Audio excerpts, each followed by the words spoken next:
Question number 10 है the population of town कस्बे की आबादी जो है डिक्रीजिंग कम हो रही है बाय 500 कम हो रही है इन inhabitant.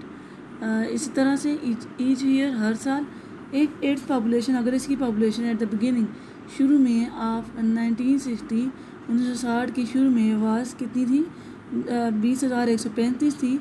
What was its population इसकी पॉपुलेशन क्या थी एट द बिगिनिंग ऑफ 1970। आपने 1970 में बताना है कि इसकी पॉपुलेशन कितनी होगी। 1960 और 1970 के दरमियान में कितने साल का फ़र्क आ रहा है 10 साल का फ़र्क आ रहा है। तो गिवन देखें डी हमें इसने कहा था डिक्रीज़ तो डी इक्वल टू -500 होगा। डिक्रीज़ का वर्ड यूज़ है तो -500 और A1 हमारे पास जो आबादी थी 1960 में शुरू में इनिशियल उसे वो हमारे पास A1 इक्वल टू 20,135 और हमने A10 हमने 10 साल के बाद बतानी पॉपुलेशन कितनी होगी 1970 में बतानी है। तो 1960 के बाद 1970 हमारे पास 10 साल आते हैं तो हमारे पास N10 होगा तो A10 फाइंड करना है। तो nth टर्म हमारे पास an equal to A1 plus n-1 into D होती है और n इक्वल टू 10 है। A1 भी आपके पास है और डी भी आपके पास है। आपने वैल्यूज जहाँ पे पुट करनी है और 10 साल के बाद 1917 में हमारे पास पॉपुलेशन कितनी थी 15,635 थी। ठीक है तो hence population in 1970 is equal to 15,635 आपने लिखना है। क्वेश्चन नंबर 11 करते हैं Ahmad and Akram can climb. Ahmad और अकरम चढ़ सकते हैं 1000 की बुलंदी पे 1000 फीट 1000 की बुलंदी पे इन फर्स्ट और पहले हार में पहले घंटे में एंड 100 फीट और 100 फीट आपने इन ईच सक्सीडिंग हार हर हार में आपने क्या करना है 100 फीट प्लस करते जाना है। ठीक है यानी कि अगर पहले हार में वो 1000 चढ़े हैं दूसरे हार में वो अगर 100 इसमें प्लस करें तो 1100 हो जाएगा। फिर 100 इसमें प्लस करेंगे थर्ड हार में हमारे पास 1200 हो जाएगा। ठीक है और when they will reach at the top कब वो टॉप बुलंदी पे पहुँचे आफा 5400 फीट 5400 फीट की पहाड़ी हिल्स पहाड़ी पे बुलंदी पे। ठीक है 5400 फीट की पहाड़ी पे वो टॉप पे चढ़े हैं वो कितने हार में चढ़े हैं तो हमने फाइंड आउट करना है। तो गिवन सीक्वेंस इज हमारे पास पहले 1000 था फिर उसमें 100 प्लस करेंगे तो 1100 हो जाएगा फिर 100 प्लस करेंगे 1200 हो जाएगा और up to at the end उसने बुलंदी क्या बताई 5400 बताई। फिर A1 ये आ जाएगा A2 ये आ जाएगा और AN भी हमारे पास है 5400 है। कॉमन डिफरेंस उसने कहा था सक्सीडिंग हार में आपने 100 जमा करना है तो 100 हमारा डी होगा। अगर आप डी फाइंड करना चाहें A2 माइनस A1 करें तब भी आपके पास यही आएगा 100 ही और हमने n फाइंड करना है कि कितने हार्स में। ठीक है तो नंबर ऑफ हार्स हमने फाइंड आउट करने कितने हार्स में वो 5400 बुलंदी पे चढ़ा है। ठीक है तो हमने n आपने यहाँ पे लिखना है नंबर ऑफ हार्स n इक्वल टू अननोन। तो general form of arithmetic progression n equal to A1 plus n-1 into D की वैल्यू भी है और an की वैल्यू भी हमारे पास है। हमने n फाइंड आउट करना है तो ये देखिए मैंने an की जगह 5400 पुट कर दिया। A1 हमारे पास जो पहली बुलंदी थी वो 1000 थी और प्लस n-1 को इस तरह से लिखा और डी हमारे पास 100 है। 100 को अंदर मल्टीप्लाई करवा दें 100 n आ जाएगा माइनस 100 आ जाएगा 1 से मल्टीप्लाई हुआ और 1000 में से 100 निकाले 900 आ जाएगा 900 को उस तरफ ले जाएंगे और n की वैल्यू हमारे पास 45 हार्स आ जाएंगे। ठीक है तो number of hours he climbed in 45 hours. ठीक है क्वेश्चन नंबर 12 है अमैन अर्न एक बंदे ने कमाया है $3500 $3500 द फर्स्ट ईयर पहले साल में ही वक्त जब उसने काम किया। इफ़ ही रिसीव्ड अगर वो रिसीव करता रहा है रेस्ट ऑफ $750 अगर वो रिसीव करता रहा है eight the end of each for 20 years 20 सालों से वो साल के एंड में 20 साल तक वो साल के एंड में $750 अगर वो रिसीव करता रहा है। व्हाट वाज हिज सैलरी अब उसकी सैलरी कितनी उसकी सैलरी कितनी थी during his 21st year of work 21st year of work यानी कि 21 साल में उसकी सैलरी कितनी थी। तो A1 हमारे पास जब उसने फर्स्ट में कमाए थे तो वो A1 है $3500 और डी उसको जो मिलते रहे हैं $750 मिलते रहे हैं तो और n हमारे पास कितना है 21st हार में उसने पूछा कितना उसने कमाया तो 21st ईयर में। ठीक है 21st ईयर में आपने बताना है n 21st होगा। ठीक है 21st ईयर में से कितना कमाया ये आपने बताना है। तो हमने A21 फाइंड आउट करना है आपके पास n टर्म है और हमने A1 भी उसने दिया हुआ है और D भी दिया हुआ है 750 और n की वैल्यू 21 है, तो आपके पास 21 ईयर में आ जाएगा $18,500, ठीक है। तो हेंस आपने आगे लिखना है खुद ही। क्वेश्चन नंबर 13 करते हैं। Find the arithmetic mean. आपने अर्थमेटिक मीन फाइंड आउट करना है बिटवीन द गिवन नंबर्स। जो आपको नंबर्स दिए हुए हैं तो मैम आपने अर्थमेटिक मीन फाइंड आउट करना है। 12 और 18 आपको दिया हुआ है। Arithmetic mean is given by A.M is equal to A plus B divide by 2। A की वैल्यू ये, बी की पहली वैल्यू को हमने एक ए दिया, दूसरी वैल्यू को हमने बी के दिया और फिर हमने यहाँ पे वैल्यूज पुट कर ली, तो अर्थमेटिक मीन हमारे पास 15 आ गया। यहाँ पे भी ए 1/3 और बी हमारे पास 1/4 है, ये पार्ट 2 है। यहाँ पे देखें अर्थमेटिक मीन के फार्मूले में हमने ए 1/3 बी 1/4 पुट किया, ऊपर एलसीएम ले लिया, 12 पर डिवाइड नीचे जाकर मल्टीप्लाई हो जाएगा और अर्थमेटिक मीन हमारे पास ये आ जाएगा। ये पार्ट भी आपने खुद अटैम्प्ट करना है, ये देख लें। तो ये वाला पार्ट आप खुद करेंगी, मैं पार्ट 4 करवा रही हूँ, ठीक है। ए प्लस बी होल का स्क्वायर और ए माइनस बी होल का स्क्वायर है, इसको हमने ए के दिया और इसको हमने बी के दिया और फार्मूला अर्थमेटिक मीन का लगाया और ए की जगह हमने पुट कर दिया ए प्लस बी होल का स्क्वायर और बी की जगह पुट कर दिया ए माइनस बी होल का स्क्वायर। यहाँ फार्मूला ए प्लस बी होल का स्क्वायर फार्मूला खोला और यहाँ पे ए माइनस बी होल का स्क्वायर फार्मूला खोला। 2ab और माइनस 2ab कट गया, ये 2a स्क्वायर हो जाएगा प्लस 2b स्क्वायर हो जाएगा। यहाँ पे देखें 2a का स्क्वायर प्लस 2b का स्क्वायर आ गया। इन दोनों को ए प्लस ए स्क्वायर में प्लस हो जाएगा, बी स्क्वायर में प्लस हो जाएगा। 2 को डिवाइड कॉमन लेके डिवाइड करके ख़त्म कर दिया और अर्थमेटिक मीन हमारे पास है। अर्थमेटिक मीन इक्वल टू ए का स्क्वायर प्लस बी का स्क्वायर।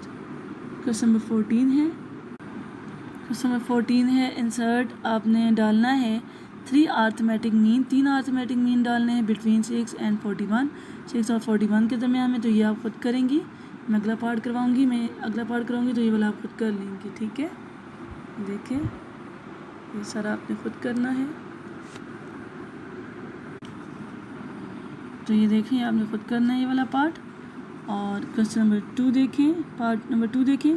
4 अर्थमेटिक मीन आपने डालने हैं बिटवीन 17 एंड 32 के दरमियान में। तो लेट 4 अर्थमेटिक मीन लेते हैं, late A1 A2 A3 and A4।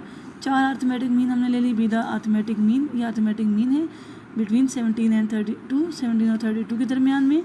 Then we get finite arithmetic sequence of 6 term, हमारे पास 6 टर्म्स की अर्थमेटिक सीक्वेंस आ जाएगी, ठीक है।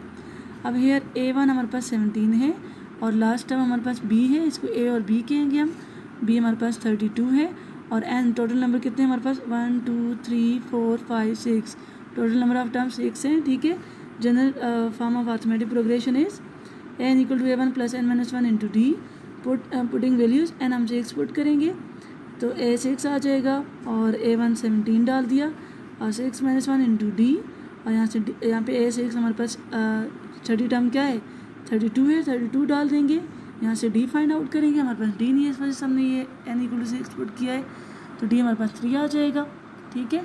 अब हमने A1 जो हमने 4 टर्म्स इनके दरमियान में डाली है वो हम अब फाइंड आउट करेंगे, ठीक है। हमारे पास A1 क्या होता है, पहली टर्म हमारे पास अर्थमेटिक मीन अर्थमेटिक सीक्वेंस की पहली टर्म क्या होती है A1 होती है और A2 सेकंड टर्म क्या होती है A1 प्लस डी होती है, ठीक है।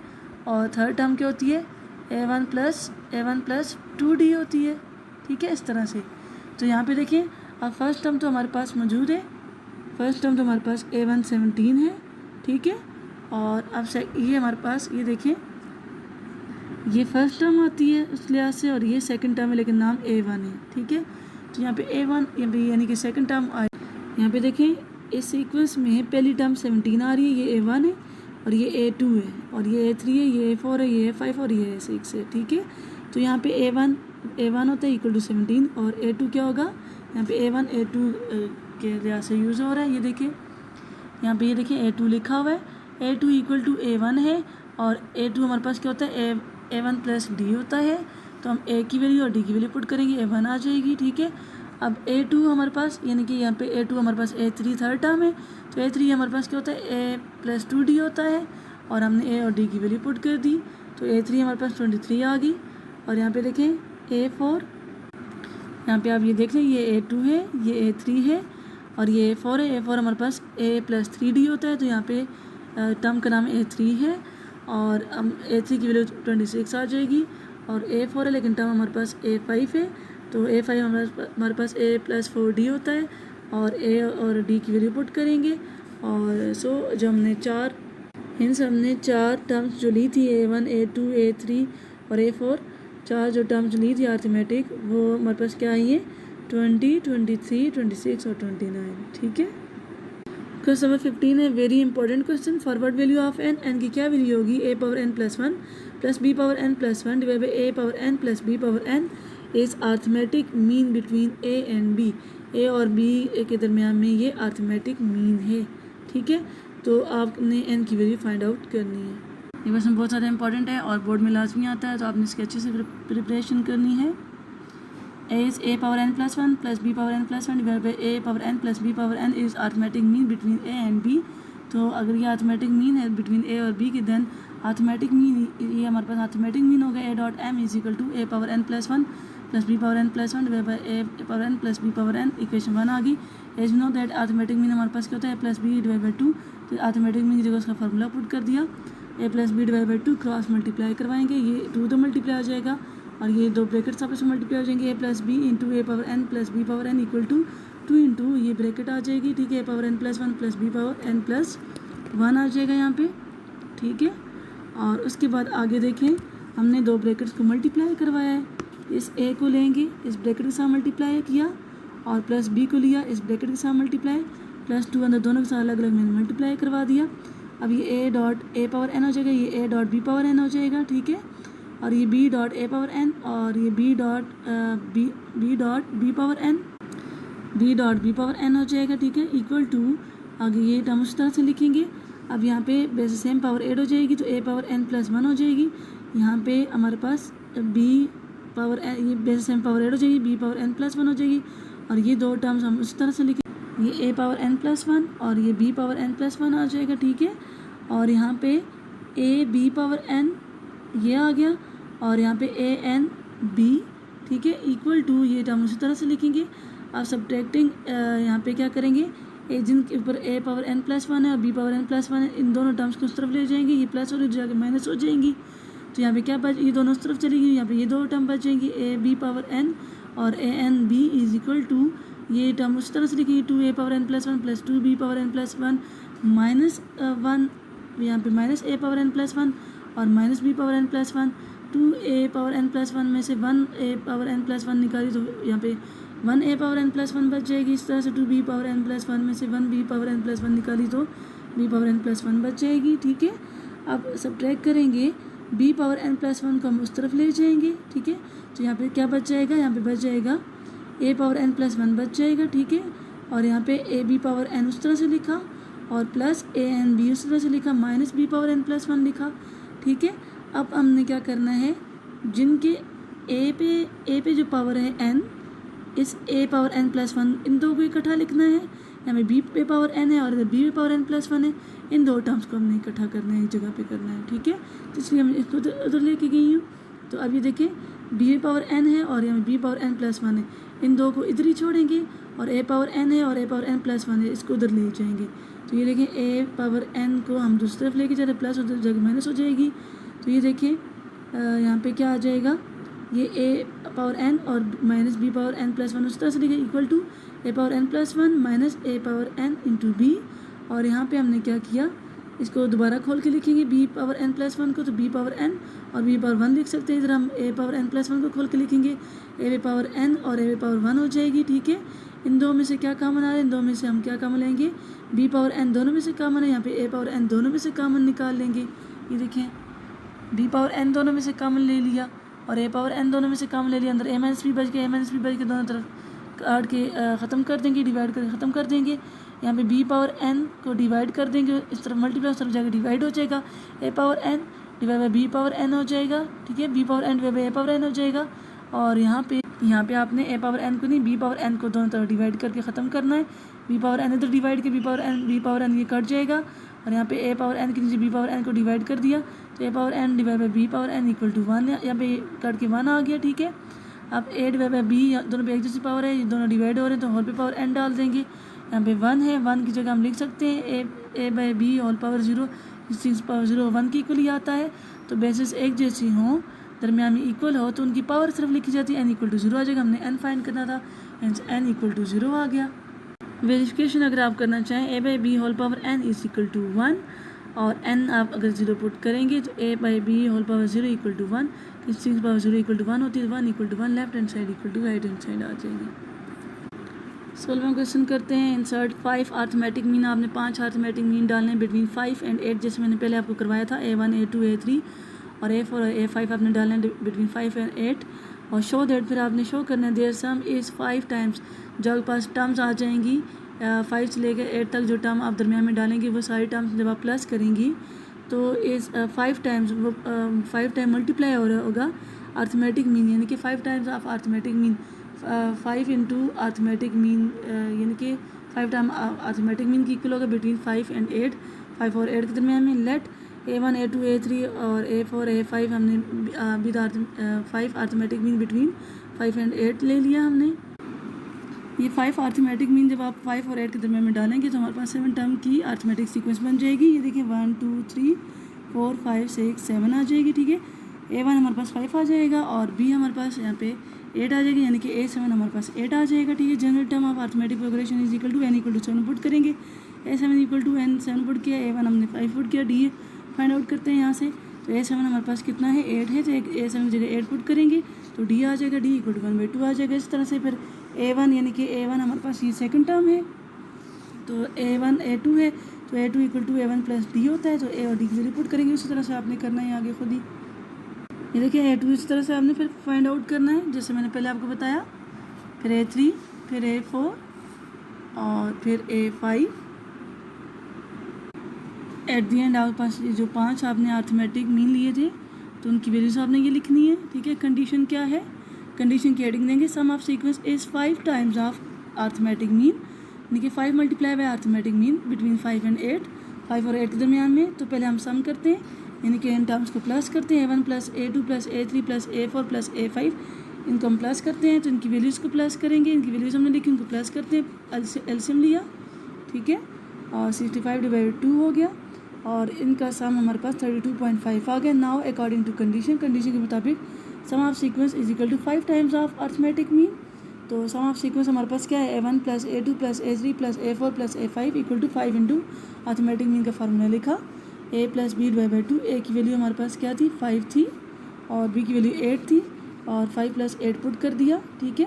5 और 8 को प्लस करके 13 आ गया, 13 को मल्टीप्लाई करेंगे 5 के साथ और डिवाइड बाई 2 करेंगे तो ये देखिए इसका आंसर भी हमारे पास 32.5 आया है और जो हमने सम की थी सीक्वेंस उसका आंसर भी 32.5 आया, इनके इसका सम जो है वो इक्वल टू, तो देखिए सम ऑफ सीक्वेंस का आंसर भी यही आया और 5 टाइम्स ऑफ अर्थमेटिक का आंसर भी यही आया, ठीक है, 32.5।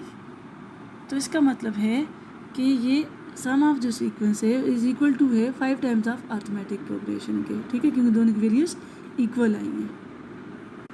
हमारा लास्ट क्वेश्चन है क्वेश्चन नंबर 17।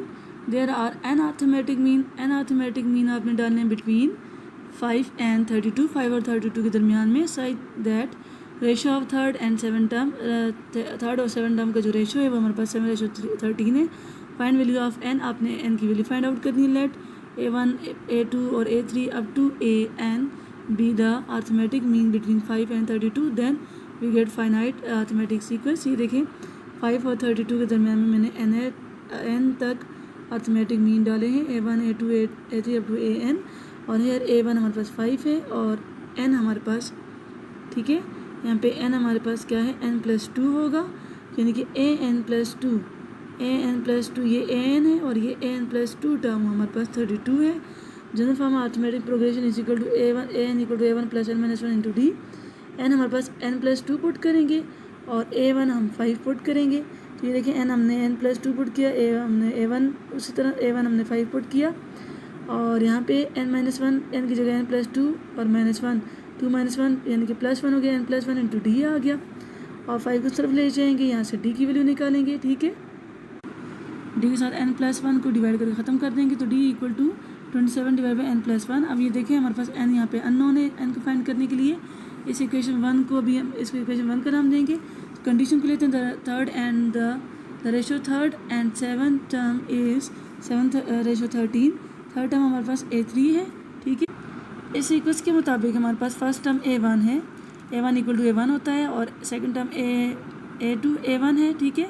तो A1 प्लस डी हो जाएगा, A1 प्लस 2D हो जाएगा, ये A1 प्लस 3D इक्वल आएगा, इसलिए हम लिखेंगे A3 equal to A1 plus 3D और पुट करेंगे A1 की वैल्यू 5 पुट की तो A3 equal to A5 plus 3D आ जाएगा और 7 टर्म क्या होगी फिर A7 equal to A plus 7D हो जाएगी और A1 की वैल्यू डाली तो A7 equal to 5 plus 7D आ गई और A3 ratio A7 equal to 7 ratio 13 उसने कंडीशन दी हुई है। तो A3 डिवाइड बाई A7 हो जाएगा इक्वल टू 7 डिवाइड बाई 13 हो जाएगा और A3 डिवाइड बाई A7 की वैल्यू पुट करेंगे। A3 की वैल्यू क्या थी 5 प्लस 3D और 5 प्लस 7D A7 की वैल्यू क्रॉस मल्टीप्लाई करवाया, डी वालों को एक जगह पे कर दिया, 7 को ब्रैकेट से मल्टीप्लाई अंदर दोनों के साथ मल्टीप्लाई और 30 को अंदर दोनों से मल्टीप्लाई करवा देना है, डी वालों को एक जगह पे कर देना है और डी की वैल्यू 3 आ जाएगी। डी की वैल्यू एट दी एंड आपने इक्वेशन 1 में पुट करनी है। आपके पास डी की वैल्यू आपके पास आ जाती है 3 और डी की वैल्यू हम पुट करेंगे इक्वेशन 1 में और पुट करने के बाद हमारे पास क्रॉस मल्टीप्लाई हमने करना है और 3n के साथ n प्लस 1 के साथ अंदर दोनों से मल्टीप्लाई हो जाएगा और n की वैल्यू आ जाएगी 8, हेंस n इक्वल टू 8। तो यही हमने n की वैल्यू फाइंड आउट करनी थी। तो आपकी ये 4.2 कंप्लीट हो चुकी है, ठीक है। तो बेस्ट ऑफ लक, आपने नोट्स बनाने हैं, मैं आपके नोट्स लाजमी चेक करूँगी और पेपर के लिए आप प्रिपरेशन करें। आप ईद के बाद आपकी पेपर्स होंगे।